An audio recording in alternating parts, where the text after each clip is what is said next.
Doors, I'm a fool for your love.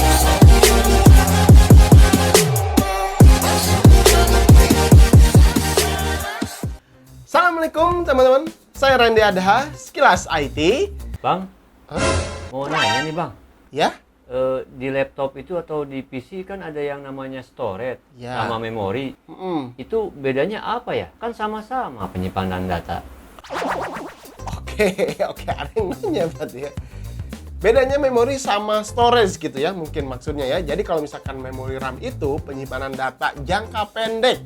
Dan kalau storage seperti hard disk atau SSD itu penyimpanan data jangka panjang. Jadi yang dilakukan RAM pada perangkat seperti proses penyimpanan data, membuka data, dan menjalankan program akan semakin cepat sesuai besarnya RAM komputer tersebut.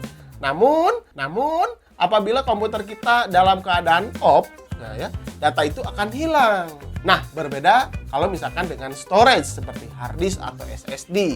Itu adalah perangkat keras yang digunakan untuk menyimpan data pada komputer. Jadi semua data yang ada dalam komputer, baik dokumen, gambar, data sistem, OS, aplikasi, itu tuh tersimpan dalam storage. Meskipun komputernya di-restart atau dimatikan, datanya nggak akan hilang. Nah, gitu singkatnya lah. Gitu ya. Mm-mm. Nah, ngomong-ngomong tentang memori, yang speednya kenceng sama terus kapasitasnya besar itu fungsinya buat apa? Oh, oke. Jadi kalau dari fungsinya mungkin kita analogikan aja nih ya. Misalkan nih kamu punya meja, di atasnya tuh ada satu monitor. Jadi kamu cuma bisa melakukan satu hal pada satu waktu. Tapi kalau kamu punya 4 monitor misalkan di atas mejanya, kamu bisa melakukan banyak hal secara bersamaan. Jadi kesimpulannya, semakin banyak kapasitas memori atau RAM, itu semakin cepat bandwidth-nya. Kamu bisa mengerjakan banyak hal karena memori bisa memberikan data ke setiap core dalam CPU untuk bekerja secara simultan. Misalkan nih, kamu pakai prosesor dengan 8 core, maka setiap core-nya itu bisa bekerja secara maksimal. Nah, gitu. Oh, gitu ya. Nah, sebenarnya kalau DDR itu apa bang? Oh, Kayak ada DDR1, DDR2, Oke. DDR3, terus DDR4. Oh, sekarang juga udah ada. Mau DDR5. Oke, DDR, Double Data Rate. Itu merupakan teknologi lanjutan dari SDRAM. Kalau dulu kan ada ya Single Data Rate atau SDRAM. Jadi kalau misalkan DDR itu mampu menjalankan 2 instruksi. Kalau misalkan dalam konteks RAM, yaitu adalah read dan write. Jadi 2 instruksi itu sekaligus dalam satuan waktu yang sama atau siklus clock dalam RAM-nya gitu. Oh gitu ya. Tapi ada yang bilang juga nih, RAM atau memori itu bagusnya dipasang dual channel. Apa itu bang? Oke, jadi maksudnya dual channel ya, pada dasarnya sih ya read sama write itu kedua RAM secara bersamaan yang pastinya meningkatkan bandwidth dan kinerja RAM itu. Oke, jadi simpelnya tuh misalkan gini nih.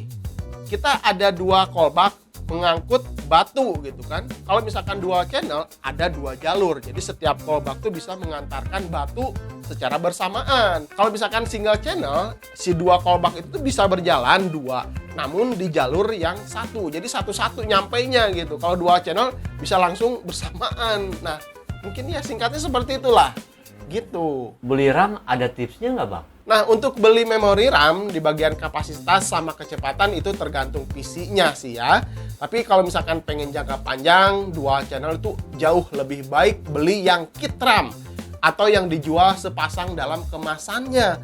Soalnya untuk RAM yang single channel apabila mau nambah menjadi dual channel, meskipun merek dan tipenya yang sama, kadang di si PCB-nya tuh beda pabrikan juga gitu. Jadi mungkin tidak memiliki timing yang sama gitu. Tapi kalau misalkan kita langsung membeli nih kit RAM, misalkan satu pasang RAM itu pasti memiliki IC di PCB-nya tuh yang sama. Jadi kemungkinan kinerjanya tuh bakalan lebih optimal kalau beli memori RAM yang kit langsung gitu. Barusan bilang ada varian baru bang, RAM-nya. Oke. Ya, memang kemarin tim grup udah merilis memori RAM DDR5 nih. Wis, mantap ya. Tapi kita harus flashback dulu lah biar tahu gitu. RAM tuh teknologinya seperti apa. Tapi ini sepintas aja ya. Kita mulai dari DDR1 yang muncul sekitar 95-an lah. Tapi sebelum DDR1 sebenarnya ada SDR. Tapi ini biar mempersingkat videonya, saya mulai dari DDR1 aja gitu ya. Nah, DDR1 tuh awal munculnya tahun 95-an gitu kan. Terus sampai tahun 2000. Nah, di era Intel Pentium 4 atau kalau AMD-nya ada AMD K5. Banyak sekali yang menggunakan dengan kapasitas mencapai 200 MHz dengan kapasitas mencapai 1 GB per kepingnya ya, dengan konsumsi daya 2,5 volt. Nah, muncul lagi DDR2.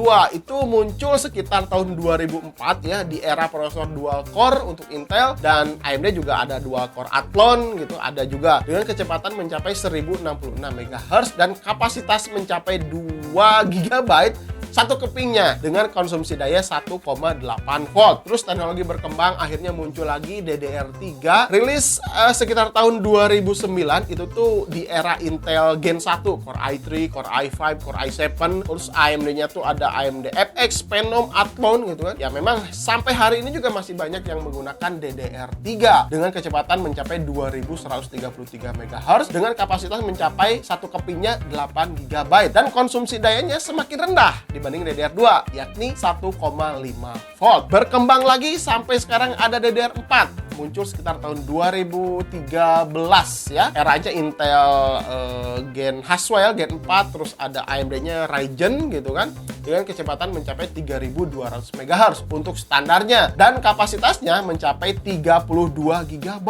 Konsumsi dayanya semakin irit, 1,2 volt saja. Semakin berkembang ya teknologi. Nah, untuk teknologi RAM atau memori generasi selanjutnya tuh ada DDR5 dengan kecepatan mulai dari 4800 MHz. Kapasitasnya ini mencapai 128 GB untuk satu kepingnya dan konsumsi dayanya semakin irit, yakni 1,1 volt. Intinya kalau misalkan melihat dari perkembangannya, si memori itu semakin cepat dan semakin besar kapasitasnya, itu bakalan ngebantu si prosesor akan mengolah data. Jadi semakin cepat lah menjalankan aplikasi atau menjalankan program. Dimana aplikasi tahun sekarang 2021 sampai mungkin 2022 ke depan itu tuh seperti nonton YouTube, streamer, content creator, edit video, bahkan ratusan tab kalau misalkan dibuka di Google tuh nggak akan kerasa kalau menggunakan DDR5 gitu. Jadi teknologi berkembang pasti membutuhkan performa atau teknologi baru supaya bisa memperingan kerjaannya. Nah, gitu capek juga ya. Itu RAM DDR5 ya Bang, tahun sekarang keluar. Iya, DDR5 sekarang udah baru rilis gitu kan. Kalau komponen lainnya ada lagi nggak Bang? Tahun 2021 sekarang. Oh iya, tambahan aja nih ya. Dan terakhir ada informasi Intel nih akan meluncurkan prosesor terbarunya dengan nama kode name-nya kalau nggak salah tuh Alder Lake akhir tahun 2021 nanti. Ini merupakan prosesor Intel generasi ke-12 yang pertama bakalan menggunakan memori RAM DDR5. Wah, mantap ya. Keren banget. Jadi RAM DDR5 nanti untuk Intel generasi ke-12 ya Bang?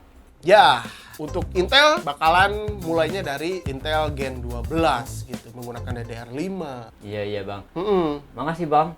Saya jadi paham nih DDR1, DDR2, DDR3, terus DDR4, apalagi DDR5 sekarang nih mau keluar. Atau udah keluar juga ya?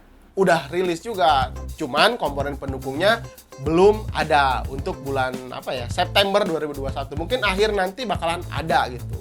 Nah, ngomong-ngomong memori sama prosesor, kalau rakit PC yang cocok buat main game tahun 2021 sekarang gimana Bang?